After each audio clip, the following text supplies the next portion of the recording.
Hi guys, it's Emily from Novell Novels and welcome to today's video. This is my July book haul. Now, I've finally got a sunshine day, so I thought I'd quickly film this video. But I say quickly, I've bought 28 books in July. I am filming this on the 29th, but no, I'm not going to buy any more now. So I've bought 28 books. I've been gifted 5 books. So, you'll see on my wrap up how that works out with my figures. But I think I've actually read more than 28 books off my normal TBR, or kind of close to that. So I think I've stuck to my goal, which was not to buy more books than I've read. I bought exactly the same number of books as I did last month. So I'm doing alright. Excuse the wind, excuse the fact that my rosacea is playing up. I'm having one of those days. But you don't want to hear me rambling. Let me talk to you about the books I've been gifted first. First one's from Tandem for a read. It was more like there was a mail out, so I didn't really do it for read along, and that was Silence of the Girls. You'll hear more about this in my wrap up because I actually read this straight away this month. It got 4 stars.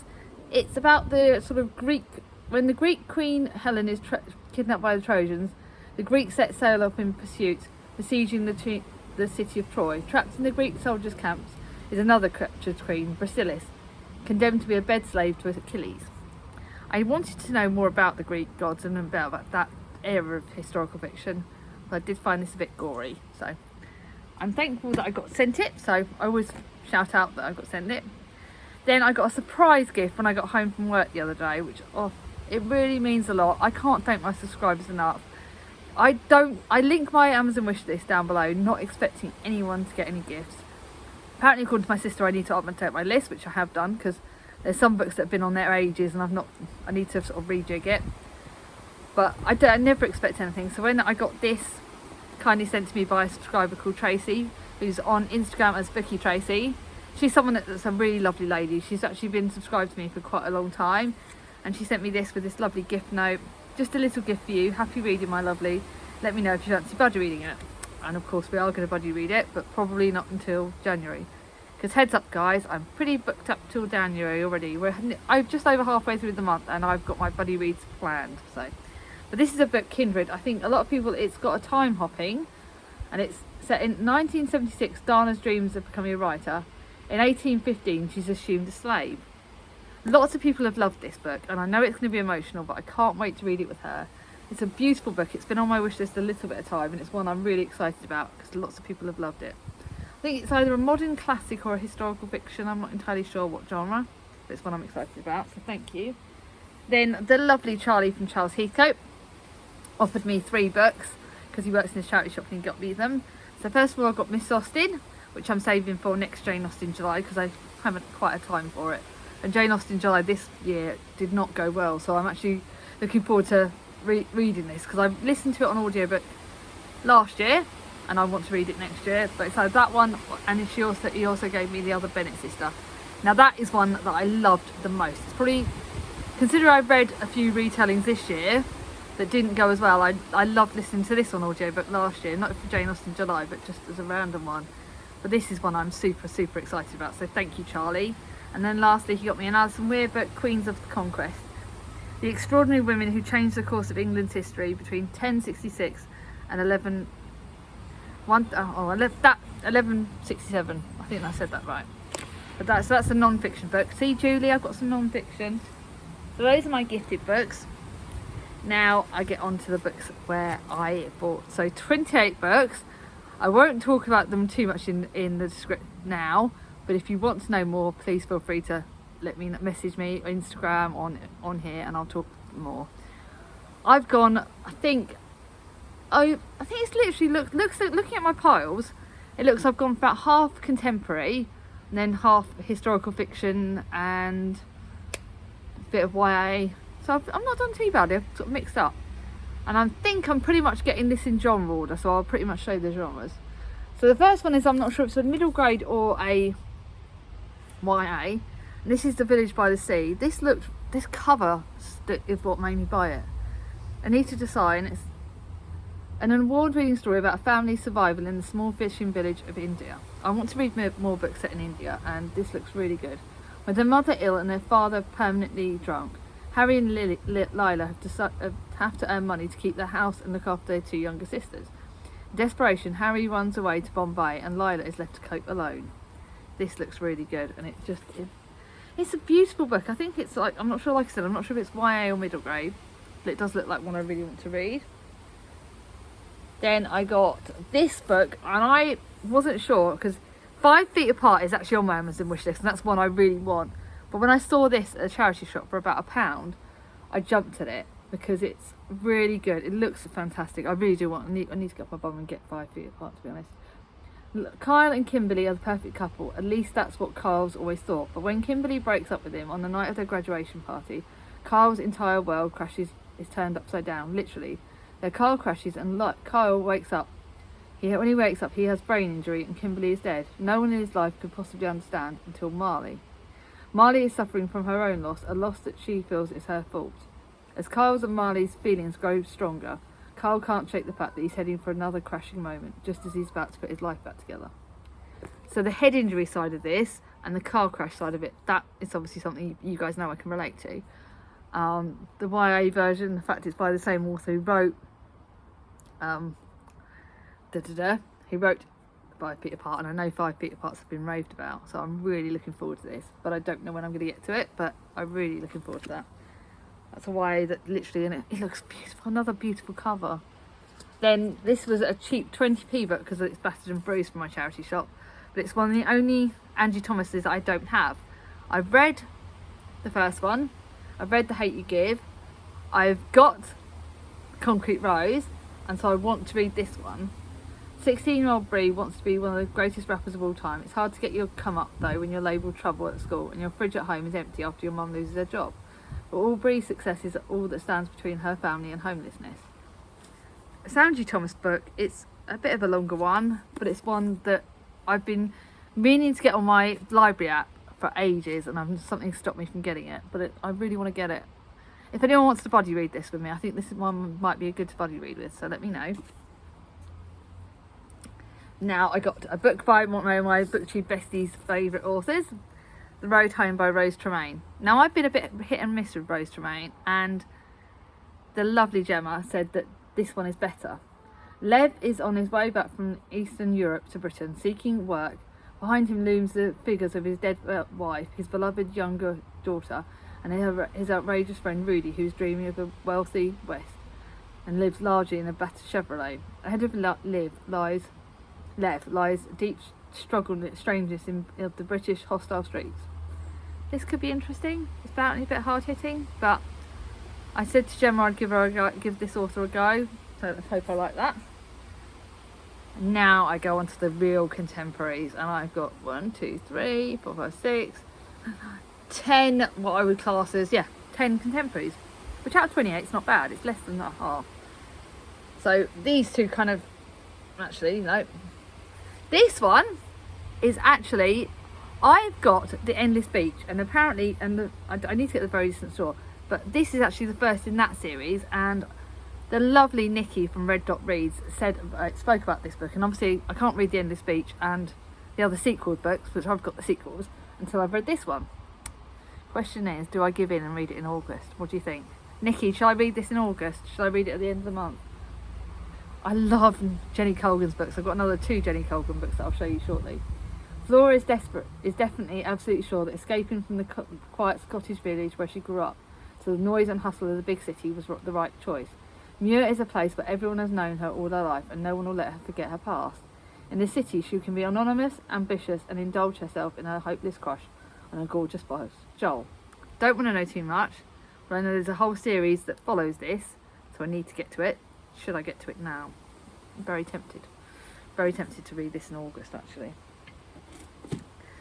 Then I got 2 books because basically you guys know I'm lucky that Baz Books in town. I know the manageress, she's lovely. I've got a real family environment there, and I read the Little Street Bakery books once before from the library, but I don't own them, and now it's obviously my mission to own all of the Jenny Colgan books. And I saw this in her bag, The Summer at the Little Street Bakery. By the way, it was Annalise that put the Somerset Seaside Kitchen. She told me she had that and she put it by for me, so I had to get that, obviously. And then this I saw in her summer bag. And I've read this series before and I really need to get the Christmas one next. And this is basically about Polly, but I can't tell you about that one until you've read that one. So because I found that one, I then had to go into ABE Books and buy this one, the first book, The Little Beach Street Bakery. Now this is obviously about a bakery. You guys know I love bakery, I love cooking, I love food books. There's a gorgeous puffin in this. Like I said, I read this series and there's this amazing puffin in it. Polly's opening a bakery. I loved this book when I first read it. I can't wait to read the whole series again. So I just need to get the Christmas one. I might add the Christmas one to my wish list, I don't know. But yeah, those are books that I was excited about. Then again, I've read all of the Paige Toon, my other contemporary favourite authors, who by the way is absolutely friggin' amazing. She's messaged me on Instagram, she chats to me on Instagram. She is one of the loveliest authors you could ever talk to. She is just one in a million. Now my sister is another sister Vicky, not the one that's been on here, but she has lent me all of the Paige Toon books over the years. So I've read them all, now I want to own them all. So, but I don't want to pay full price because obviously I've read them. So my mission is to look on all the charity shops and find the whole books. And this month I found another one. I found The Last Pieces of My Heart, which is about Bridget. Oh my god, I remember loving this when I read this, but obviously I'm going to reread it when I've got my own copy. A successful travel journalist, Bridget has ambitions to turn her quirky relationship blog into a book, but then a different proposition catches her eye. Nicole Dupree died, leaving behind a best-selling novel and an incomplete sequel. She has to finish the book. I loved this book. I really loved it. And I know there's characters on this interlinked with her other books. Friggin' love this. Cannot wait to read that. Then they were doing Christmas in July, so I had to get them a Christmas book at Baz Books. And I saw this one. I love Sarah Morgan's books. I love her Christmas books. This is getting ready for me for Christmas. And this is about the White family are gathered for Rosie's whirlwind Christmas wedding. First to arrive are the bride's parents, and it just looks amazing. I've read The Christmas Sisters by her. I've read a summer book. This is ready for Christmas. Cannot friggin' wait. Now there is a few books coming up now where you can laugh at me because I bought them purely because of certain words that are in the titles. So don't laugh at me too much. I purely bought this because the Village Green Bookshop. It's about a bookshop in a village. 2 words that if they come up on the title, I'm going to get the book. A good book that helps you escape for a few hours, but a bookshop can be the place to start a whole new life. One of these days I'd love to own my own bookshop or work in a charity bookshop. I love my job, but my dream job would be to work in a bookshop. Frustrated, she spends her whole time either as a mum or with a football-obsessed teenager or a wife to workaholic husband. Hannah wants something for herself, so when the chance comes to take over the post office, in a charming Cotswold village, Hannah grabs it with both hands and she opens a bookshop. This just looks cute. It looks like a village. It's got a bookshop. I nearly picked it up this month for August. It's again, the cover killed me. Now I got a book which I've heard about somewhere. I don't know why. It was actually on my Amazon wish list. I've seen it on Amazon a few times. A love story like no other. Joel is afraid of the future. Callie can't let go of the past. Joel's been haunted by dreams about the person he loves, visions of what's going to happen. So this is kind of a contemporary but with a sci-fi mix. Callie can't get let go of the past, so since her best friend dies, Callie's been lost. Joel and Callie both need a reason to start living for today. And then something happens, and then until Joel has a vision of how it's going to end. This looks strange, but it's got birds. Again, the sight, another trigger word for me. Picks up. Looks a bit weird, a bit different. You know I love Heidi Swain's books, so I had to pick up another Heidi Swain. Recipe, books related to food, had to get it. But this is a second in the series, so I need to remember to check whether books are in the series. I'm hoping I can read this. If you've read the first book in the series, then let me know. But she's moving to a cottage in Nightingale Square, close to a local community garden, so she gets her passion for cooking by making preserves and pickles. She may not be close to her family, but she's surrounded by loving friends. I've got loads of lovely friends near me.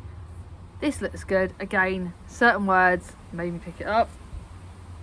I think I'm going to start another pile down on the floor there, sorry guys. The next book, which was one of my most recent purchases, is The Cozy Seaside Chocolate Shop. The word chocolate, the word seaside.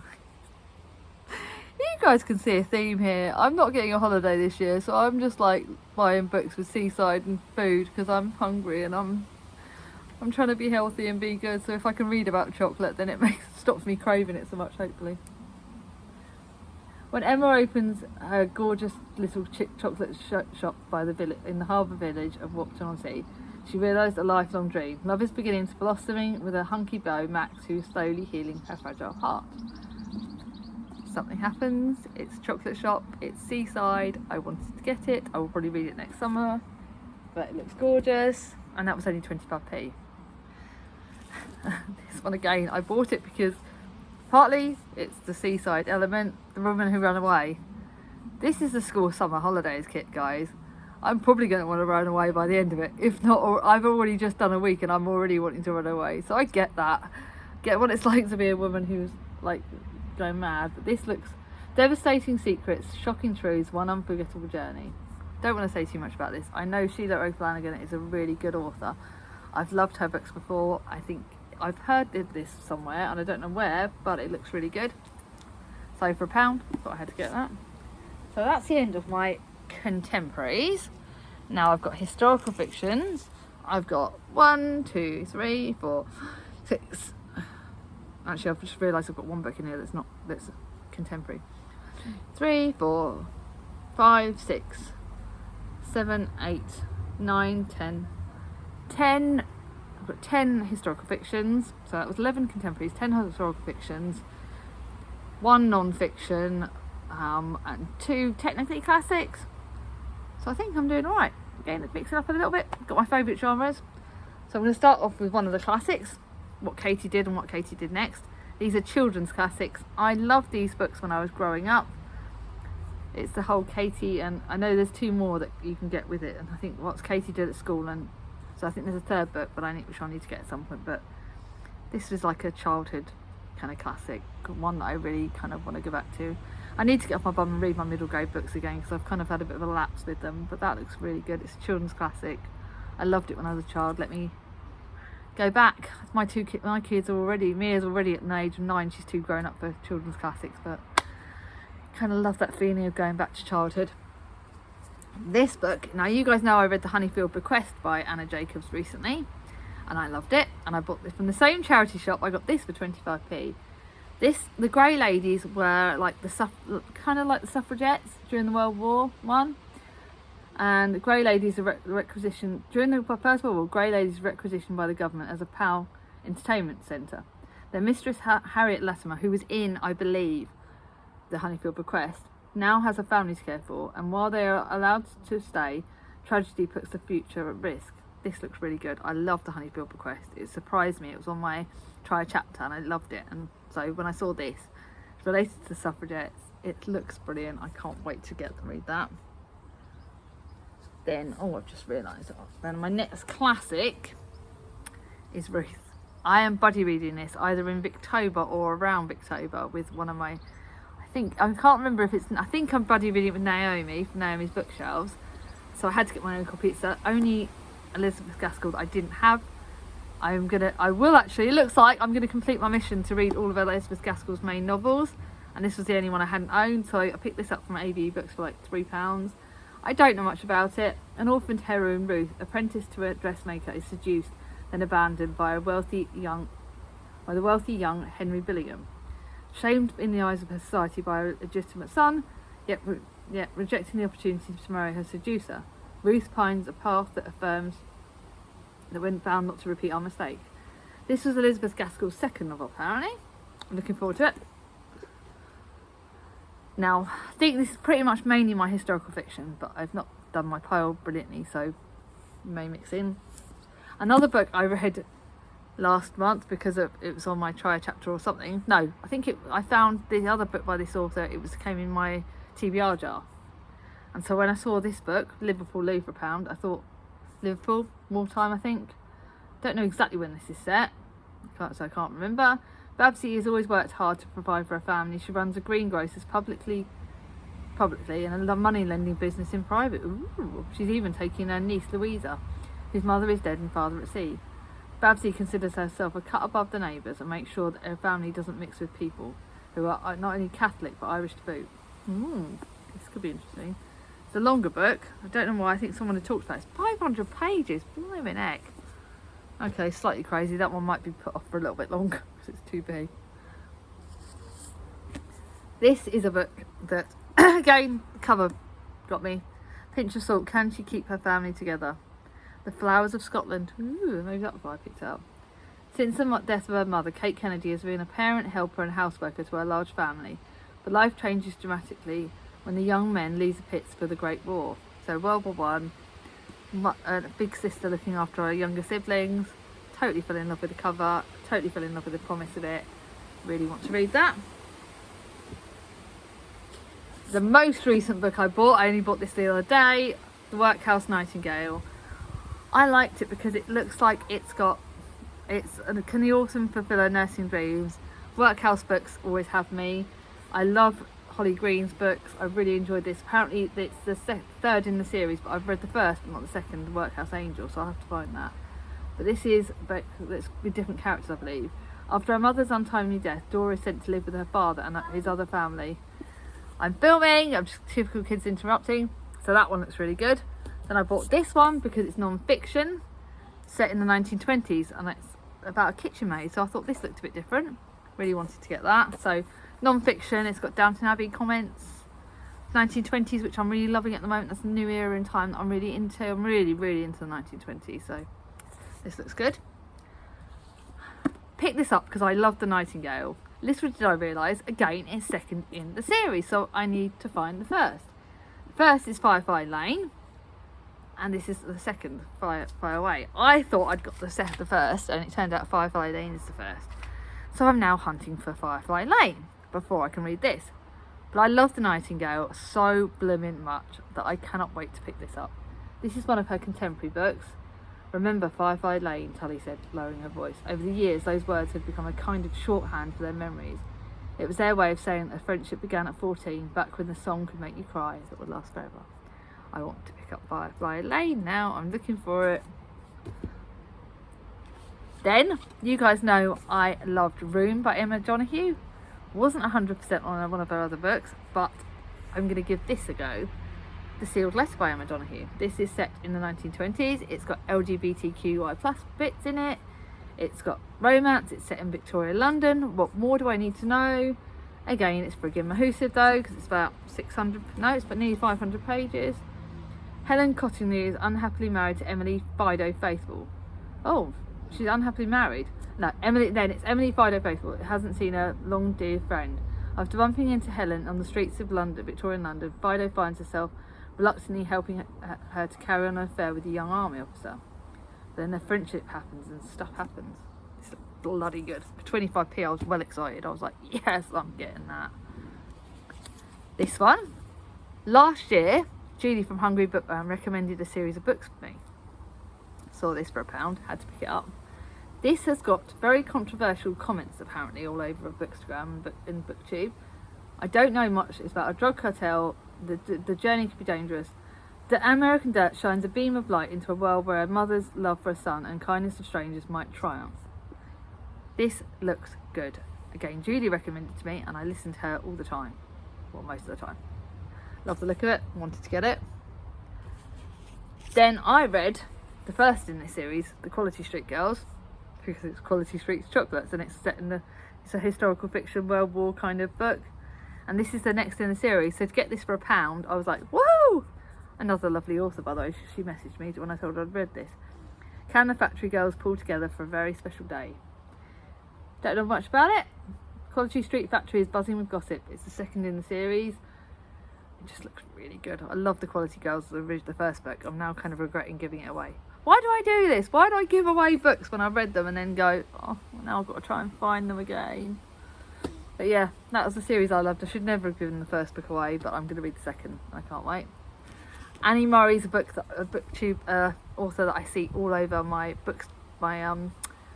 Borrow Box and my library app, and I've seen this on audiobook and I've nearly got it, but I want something made me want to read it, not rather than listen to it. Sisters Margaret and Annie lost their mother years ago. They long for her every day. Their strictly religious father keeps the girls close but can't protect them forever. When the scandals rock their family, the girls are forced to leave their home. This again looks brilliant. Sisters, another trigger word for me. Love books on sisters, love the look of this, love Annie Murray's books, they're really well written. So I got that. Nearly done, guys. Penultimate book, The Versions of Us by Laura Burnett. This one has been jumping out at me loads, and it turns out Gemma's got it, so we're going to buddy read it at some point, and it's set in 1958. So some year, not too long after my mum was born, but it looks really good. Jim and Eva are 19 and students in Cambridge when their paths first cross at night in 1958. Jim is walking across the lane when a woman approaching him on a bicycle swerves to avoid a dog. What happens next will determine the rest of their lives. This looks exciting. Again, I don't know why, but something made me buy it. And then the last book, inspired by Jane Austen, July, Darcy's Diary. Now I've read, again, apparently this is another book from a series. Torn between his sense of duty and his family name and his growing passion for Elizabeth Bennet, all he can do is struggle not to fall in love. So I'm hoping I like this. I'm hoping Jane Austen July next year goes a hell of a lot better than it did this year, because it's been a frigging disaster. But guys, is there any of those books that I've talked about that you want to buddy read with me? Let me know in the comments below. If you've liked this video, give it a thumbs up. If you're new to my channel and not subscribed, ring on my ding-a-ling. And talk to me. What of these books do you like the look of? What do you think I need to prioritise? Are there any you want to buddy read with me? I love you guys leaving comments. It makes my day seeing comments. I love my subscribers. This community is keeping me going. You're all absolutely friggin' amazing. And I can't wait to see you all soon. And so, see you soon. Take care. Bye-bye. Bye-bye.